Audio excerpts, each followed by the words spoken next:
അഭിനന്ദനങ്ങൾ. എന്തായാലും കഴിവിനെ വളർത്തിയെടുക്കാം. ആ മേഖലയിൽ ഏറ്റവും ഉയർന്ന തലത്തിലെത്തട്ടെ. ദൈവം അനുഗ്രഹിക്കട്ടെ.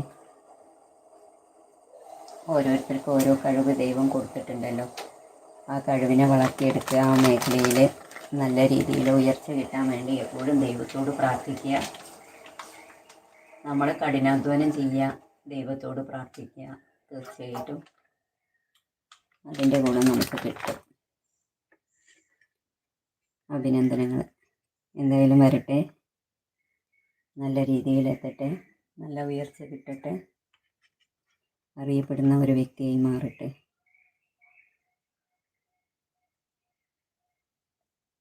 എല്ലാ മനുഷ്യർക്കും ഓരോ കഴിവുകളുണ്ടാവും, വ്യത്യസ്ത തലങ്ങളിലായിട്ട്. അപ്പോൾ ദൈവം നിങ്ങൾക്ക് കനിഞ്ഞു നൽകിയ ഈ എഴുത്ത് വളരെ ഉയർന്ന തലങ്ങളിൽ നല്ല രീതിയിൽ